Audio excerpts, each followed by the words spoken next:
Hey guys, Sam from Manfa's Makes. Happy Saturday! Welcome back to all my returners and hi to any newbies. Here at Manfa's Makes on a Saturday and a Sunday, I read you stories because a lot of you like audiobooks to listen to while you're busy crafting away. And because I'm from the UK, a lot of you like my accent. So I went with it. And I have a whole playlist on my channel because we are currently reading stories from Grimm's Complete Fairy Tales. All the stories that we have already read are on my playlist and we are getting our way through this big beastie book. Just a little disclaimer, this book was written a very long time ago, and any themes, messages, morals, opinions are not shared by me. I am literally just reading you the words from the page, and it's just so that you have something to listen to while you craft away. You do not need to pay attention to what I am doing on the video at all. You just need to listen because I put the book on the table and I am always looking down and just reading. So without further ado, let's get stories underway. So we are starting today on story 119 and it is called The Seven Swabians. Don't really know how to say that word. I don't even know what they are. So let's see. 7 Swabians were once together. The first was Master Schultz, the second Jackley, the third Marley, the fourth Jurgly, the fifth Mickle, the sixth Hans, the seventh Vietly. Sorry if I'm pronouncing the names wrong. All 7 had made up their minds to travel about the world to seek adventures and perform great deeds. But in order that they might go in security and with arms in their hands, they thought it would be advisable that they should have one solitary, but very strong and very long spear made for them. This spear all 7 of them took in their hands at once. In front walked the boldest and bravest, and that was Master Schultz. All the others followed in a row, and Vietli was the last. Then it came to pass one day in the haymaking month, July, when they had walked a long distance and still had a long way to go before they reached the village where they were to pass the night, that as they were in a meadow in the twilight, a great beetle or hornet flew by them from behind a bush and hummed in a menacing manner. Master Schultz was so terrified that he all but dropped the spear, and a cold perspiration broke out over his whole body. "Listen, listen," cried he to his comrades. "Good heavens, I hear a drum." Jackley, who was behind him holding the spear, and who perceived some kind of a smell, said, "Something is most certainly going on, for I taste powder and matches." At these words Master Schultz began to take to flight, and in a moment jumped over a hedge, but as he just happened to jump onto the teeth of a rake which had been left lying there after the haymaking, the handle of it struck against his face and gave him a tremendous blow. "Oh dear," screamed Master Schultz. "Take me prisoner. I surrender, I surrender." The other 6 all leapt over, one on top of the other, crying, "If you surrender, I surrender too. If you surrender, I surrender too." At length, as no enemy was there to bind and take them away, they saw that they had been mistaken, and in order that the story might not be known, and they be treated as fools and ridiculed, they all swore to each other to hold their peace about it until one of them accidentally spoke of it. Then they journeyed onwards. The second danger which they survived cannot be compared with the first. Some days afterwards their path led them through a fallow field where a hare was sitting sleeping in the sun. Her ears were standing straight up, and her great glassy eyes were wide open. All of them were alarmed at the sight of the horrible wild beast, and they consulted together as to what would be the least dangerous thing to do. For if they were to run away, they knew that the monster would pursue and swallow them whole. So they said, "We must go through a great and dangerous struggle. Boldly ventured is half won," and all 7 grasped the spear, Master Schultz in front and Vietli behind. Master Schultz was always trying to keep the spear back, but Vietli had become quite brave while behind and wanted to dash forward and cried, "Strike home in every Swabian's name, or else I wish you may be lame." But Hans knew how to meet this and said, "Thunder and lightning, it's fine to prate, but for dragon hunting you're too late." Mickle cried, "Nothing is wanting, not even a hare. Be sure the devil himself is there." Then it was Jurgly's turn to speak. "If it be not, it's at least his mother, or else it's the devil's own stepbrother." And now Marley had a bright thought and said to Vietli, Advance, Vietli, advance, advance, and I behind will hold the lance. Vietli, however, did not attend to that, and Jackley said, "'Tis Schultz's place the first to be. No one deserves that honour but he." Then Master Schultz plucked up his courage and said gravely, "Then let us boldly advance to the fight, and thus we shall show our valour and might." Then they all together set on the dragon. Master Schultz crossed himself and prayed for God's assistance, but as all this was of no avail, and he was getting nearer and nearer to the enemy, he screamed, "Oh ho, oh ho, ho, ho, ho," in the greatest anguish. This awakened the hare, which in great alarm darted swiftly away. When Master Schultz saw her thus flying from the field of battle, he cried in his joy, "Quick, Vietli, quick, look there, the monster's nothing but a hare." But the Swabian allies went in search of further adventures, and came to the Moselle, a mossy, quiet, deep river, over which there are few bridges, and which in many places people have to cross in boats. As the 7 Swabians did not know this, they called to a man who was working on the opposite side of the river to know how people contrived to get across. The distance and their way of speaking made the man unable to understand what they wanted, and he said, "What? What?" in the way people speak in the neighbourhood of Treves. Master Schultz thought he was saying, "Wade, wade through the water," and as he was the first, began to set out and went into the Moselle. It was not long before he sank in the mud and the deep waves which drove against him, but his hat was blown on the opposite shore by the wind, and a frog sat down beside it and croaked, "What, what, what?" The other 6 on the opposite side heard that and said, "Oh ho, comrades, Master Schultz is calling us. If he can wade across, why cannot we?" So they all jumped into the water together in a great hurry and were drowned, and thus one frog took the lives of all 6 of them, and not one of the Swabian allies ever reached home again. Okay, the next story is story 120, and it is called The 3 Apprentices.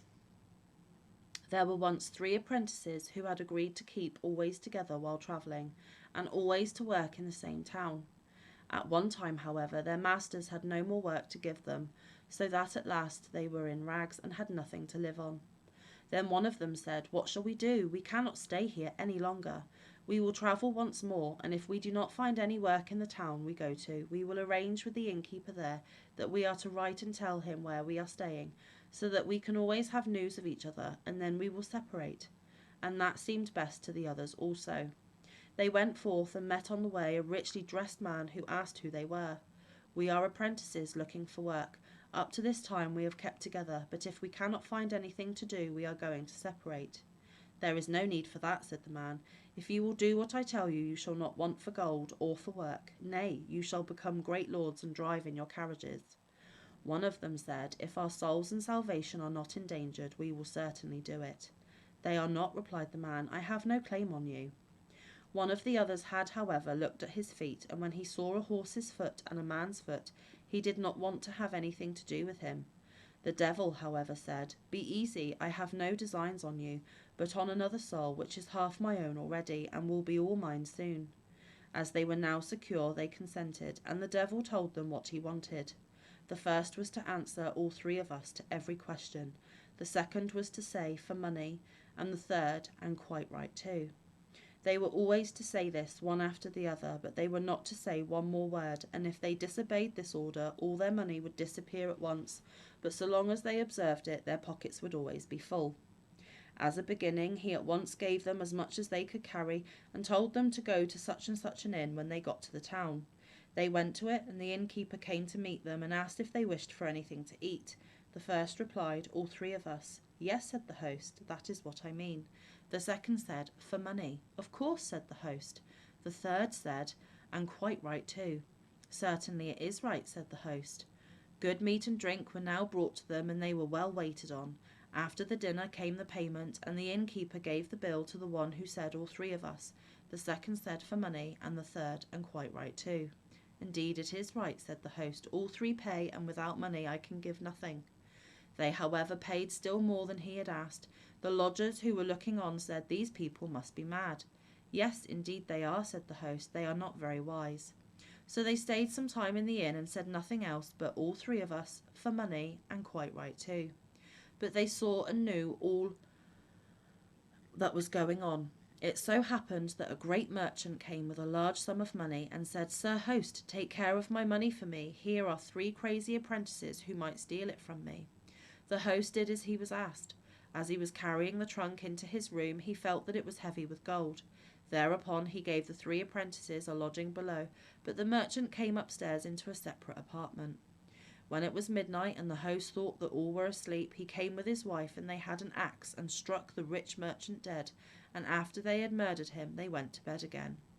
When it was day, there was a great outcry. The merchant lay dead in bed, bathed in blood. All the guests ran at once, but the host said, "The 3 crazy apprentices have done this." The lodgers confirmed it and said, "It can have been no one else." The innkeeper, however, had them called and said to them, "Have you killed the merchant?" "All 3 of us," said the first. "For money," said the second, and the third added, "And quite right too." "There now, you hear," said the host, "they confess it themselves. They were taken to prison, therefore, and were to be tried." When they saw that things were going so seriously, they were after all afraid. But at night the devil came and said, "Bear it just 1 day longer, and do not play away your luck. Not 1 hair of your head shall be hurt." The next morning they were led to the bar, and the judge said, "Are you the murderers?" "All 3 of us." "Why did you kill the merchant?" "For money." "You wicked wretches, you have no horror of your sins." "And quite right too." "They have confessed and are still stubborn," said the judge. "Lead them to death instantly." So they were taken out, and the host had to go with them into the circle. When they were taken hold of by the executioner's men, and were just going to be led up to the scaffold where the headsman was standing with naked sword, a coach drawn by 4 blood-red chestnut horses came up suddenly, driving so fast that fire flashed from the stones, and someone made signs from the window with a white handkerchief.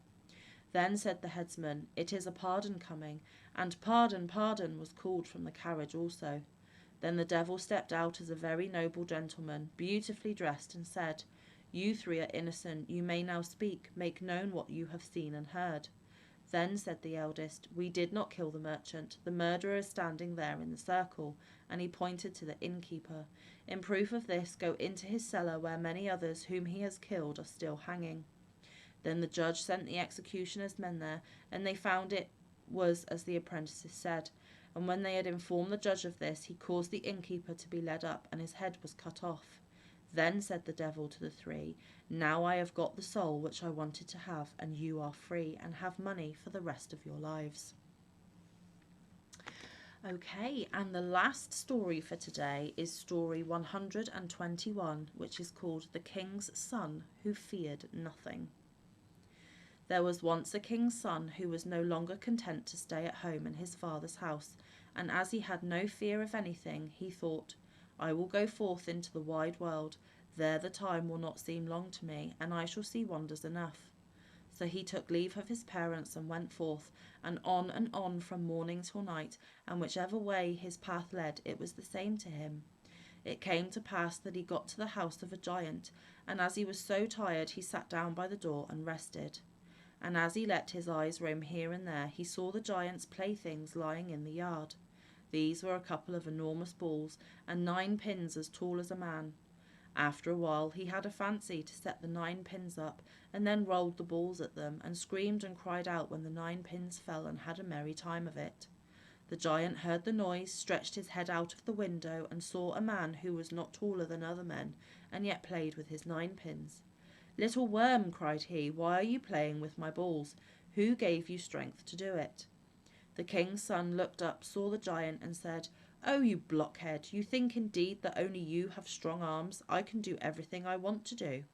The giant came down and watched the bowling with great admiration, and said, "Child of man, if you are one of that kind, go and bring me an apple of the tree of life." "What do you want with it?" said the king's son. "I do not want the apple for myself," answered the giant, "but I have a betrothed bride who wishes for it. I have travelled far about the world and cannot find the tree." "I will soon find it," said the king's son, "and I do not know what is to prevent me from getting the apple down." The giant said, "You really believe it to be so easy? The garden in which the tree stands is surrounded by an iron railing, and in front of the railing lie wild beasts, each close to the other, and they keep watch and let no man go in." "They will be sure to let me in," said the king's son. Yes, but even if you do get into the garden and see the apple hanging to the tree, it is still not yours. A ring hangs in front of it, through which anyone who wants to reach the apple and break it off must put his hand, and no one has yet had the luck to do it. That luck will be mine, said the king's son. Then he took leave of the giant and went forth over mountain and valley and through plains and forests until at length he came to the wondrous garden. The beasts lay round about it, but they had put their heads down and were asleep. Moreover, they did not awake when he went up to them, so he stepped over them, climbed the fence, and got safely into the garden. There, in the very middle of it, stood the tree of life, and the red apples were shining upon the branches. He climbed up the trunk to the top, and he was about to reach out for an apple. He saw a ring hanging before it, but he thrust his hand through that without any difficulty and gathered the apple. The ring closed tightly on his arm, and all at once he felt a prodigious strength flowing through his veins. When he had come down again from the tree with the apple, he would not climb over the fence, but grasped the great gate, and had no need to shake it more than once before it sprang open with a loud crash. Then he went out, and the lion, which had been lying down before, was awake and sprang after him, not in rage and fierceness, but following him humbly as its master. The king's son took the giant the apple he had promised him, and said, "See, I have brought it without difficulty." The giant was glad that his desire had been so soon satisfied, hastened to his bride, and gave her the apple for which she had wished. She was a beautiful and wise maiden, and as she did not see the ring on his arm, she said, "I shall never believe that you have brought the apple until I see the ring on your arm." The giant said, "I have nothing to do but go home and fetch it," and thought it would be easy to take away by force from the weak man what he would not give of his own free will. He therefore demanded the ring from him, but the king's son refused it. "Where the apple is, the ring must be also," said the giant. "If you will not give it of your own accord, you must fight with me for it." They wrestled with each other for a long time, but the giant could not get the better of the king's son, who was strengthened by the magical power of the ring. Then the giant thought of a stratagem and said, "I have got warm with fighting, and so have you. We will bathe in the river and cool ourselves before we begin again."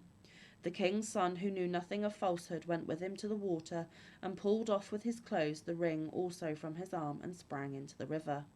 The giant instantly snatched the ring and ran away with it, but the lion, which had observed the theft, pursued the giant, tore the ring out of his hand and brought it back to its master. Then the giant placed himself behind an oak tree, and while the king's son was busy putting on his clothes again, surprised him and put both his eyes out. And now the unhappy king's son stood there, and was blind and knew not how to help himself.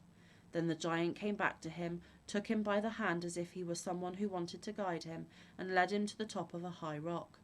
There he left him standing, and thought, "Just 2 steps more and he will fall down and kill himself, and I can take the ring from him." But the faithful lion had not deserted its master. It held him fast by the clothes and drew him gradually back again. When the giant came and wanted to rob the dead man, he saw that his cunning had been in vain. "Is there no way then of destroying a weak child of man like that?" said he angrily to himself, and seized the king's son and led him back again to the precipice by another way. But the lion, which saw his evil design, helped its master out of danger here also. When they had got close to the edge, the giant had let the blind man's hand drop, and was going to leave him behind alone, but the lion pushed the giant so that he was thrown down and fell, dashed to pieces, on the ground. The faithful animal again drew its master back from the precipice and guided him to a tree by which flowed a clear brook. The king's son sat down there, but the lion lay down and sprinkled the water in his face with its paws. Scarcely had a couple of drops wetted the sockets of his eyes than he was once more able to see something, and observed a little bird flying quite close by, which wounded itself against the trunk of a tree. On this it went down to the water and bathed itself, and then it soared upwards and swept between the trees without touching them, as if it had recovered its sight again. Then the king's son recognised a sign from God, and stooped down to the water and washed and bathed his face in it. And when he arose, he had his eyes once more, brighter and clearer than they had ever been.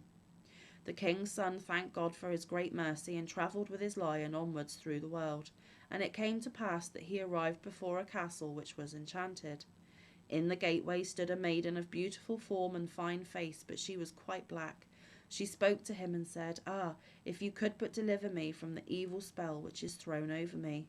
"What shall I do?" said the king's son. The maiden answered, "You must pass 3 nights in the great hall of this enchanted castle, but you must let no fear enter your heart. When they are doing their worst to torment you, if you bear it without letting a sound escape you, I shall be free. Your life they dare not take." Then said the king's son, "I have no fear. With God's help I will try it." So he went gaily into the castle, and when it grew dark he seated himself in the large hall and waited. Everything was quiet, however, till midnight, when all at once a great tumult began, and out of every hole and corner came little devils. They behaved as if they did not see him, seated themselves in the middle of the room, lighted a fire, and began to gamble. When one of them lost, he said, "It is not right. Someone is here who does not belong to us. It is his fault that I am losing." Wait, you fellow behind the stove. I am coming," said another. The screaming became still louder, so that no one could have heard it without terror. The king's son stayed sitting quite quietly and was not afraid, but at last the devils jumped up from the ground and fell on him, and there were so many of them that he could not defend himself from them. They dragged him about on the floor, pinched him, pricked him, beat him and tormented him, but no sound escaped from him. Towards morning they disappeared, and he was so exhausted that he could scarcely move his limbs, but when day dawned the black maiden came to him. She bore in her hand a little bottle that held the water of life, with which she washed him, and he at once felt all pain depart and new strength flow through his veins. She said, "You have held out successfully for 1 night, but 2 more lie before you." Then she went away again, and as she was going he observed that her feet had become white. The next night the devils came and began their gambling anew. They fell on the king's son and beat him much more severely than the night before, until his body was covered with wounds. But as he bore all quietly, they were forced to leave him, and when dawn appeared the maiden came and healed him with the water of life. And when she went away he saw with joy that she had already become white to the tips of her fingers. And now he had only 1 more night to go through, but it was the worst. The hobgoblins came again. "Are you there still?" cried they. "You shall be tormented till your breath stops."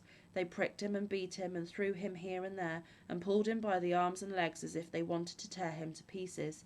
But he bore everything, and never uttered a cry. At last the devils vanished, but he lay fainting there, and did not stir, nor could he raise his eyes to look at the maiden who came in, and sprinkled and bathed him with the water of life. But suddenly he was freed from all pain, and felt fresh and healthy as if he had awakened from sleep, and when he opened his eyes he saw the maiden standing by him, snow white and fair as day. "Rise," said she, "and swing your sword 3 times over the stairs, and then all will be delivered." And when he had done that, the whole castle was released from enchantment, and the maiden was a rich king's daughter. The servants came and said that the table was already set in the great hall, and dinner served up. Then they sat down and ate and drank together, and in the evening the wedding was solemnized with great rejoicings.